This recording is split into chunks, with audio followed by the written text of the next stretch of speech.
श्री राधे। आज हम शुरुआत कर रहे हैं जगत गुरु श्री कृपालु जी महाराज की पुस्तक प्रेम रस सिद्धांत, अध्याय 1, जीव का चरम लक्ष्य। विश्व का प्रत्येक जीव बिना किसी प्रायोजन के कार्य नहीं करता। यह एक अनुभव सिद्ध सिद्धांत है। दर्शन शास्त्र कहता है, घोर से घोर मूर्ख भी बिना प्रायोजन के कोई कार्य नहीं करता। अतएव प्रत्येक कार्य का पृथक पृथक प्रायोजन होना भी स्वाभाविक होना चाहिए, किंतु ऐसा नहीं है। कार्य अनंत होते हुए भी प्रायोजन एक ही है। सुनने में यह बात विचित्र सी है, किंतु विचार करने पर साधारण एवं स्वाभाविक है। कुछ लोग कह सकते हैं कि बिना प्रायोजन के भी तो कार्य होते हैं, अर्थात दुष्ट बिना प्रायोजन के पर अपकारी होते हैं। इसी प्रकार महापुरुष बिना प्रायोजन के परोपकार करता है, एवं इसी प्रकार महापुरुषों के आराध्य परात्पर सर्वशक्तिमान भगवान भी बिना प्रायोजन के ही परोपकार करते हैं। इस प्रकार दुष्ट संत एवं भगवान तीनों ही बिना प्रायोजन कार्य करते हैं। तब उपयुक्त सिद्धांत तो इसी से खंडित हो जाता है, किंतु ऐसी बात नहीं है। इन तीनों का भी कुछ न कुछ प्रायोजन अवश्य है, अर्थात दूसरे को दुखी देखकर दुष्ट को सुख मिलता है, उसी प्रकार यही उसका गुप्त प्रायोजन है। इसी प्रकार महापुरुष एवं भगवान भी दूसरे के दुख को देखकर दुखी होते हैं एवं दूसरे के सुख को देखकर सुखी होते हैं। अस्तु सुखी बनने के लिए परोपकार रूपी कार्य करते हैं। इस प्रकार पर अपकारी रूपी कार्य से दुष्ट को एवं परोपकारी रूपी कार्य से संत भगवान को सुख मिलता है। इस प्रकार सुख प्राप्ति रूपी प्रायोजन सिद्ध हुआ।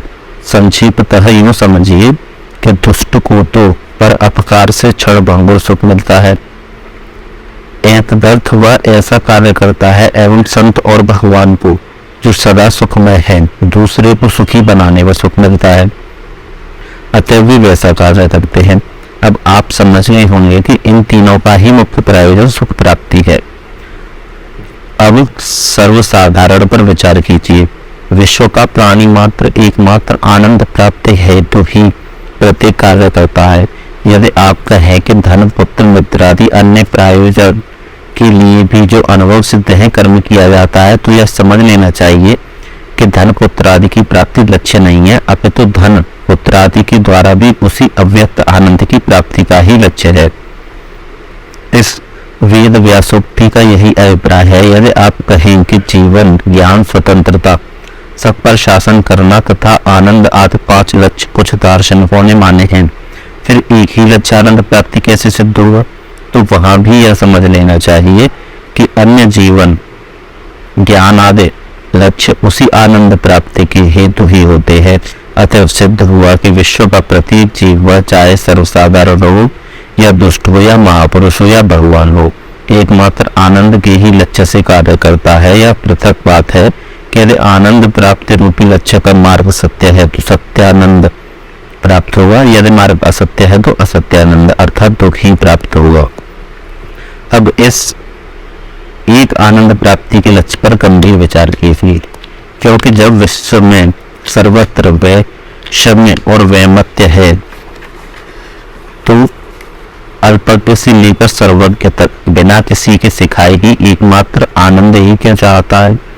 इसका कोई महान वैज्ञानिक रहस्य अवश्य होगा। हाँ, वह रहस्य यह है कि ब्रह्म आनंद स्वरूप है, यहाँ तक कि उसके नीचे, उसके ऊपर, उसके पूर्व, उसके पश्चिम, उसके उत्तर, उसके दक्षिण, उसके बाहर सर्वत्र आनंद ही आनंद लबालब भरा है। आप कहेंगे यह तो आनंद स्वरूप ईश्वर की बात हुई, पर यहाँ तो प्रश्न जीवों का है।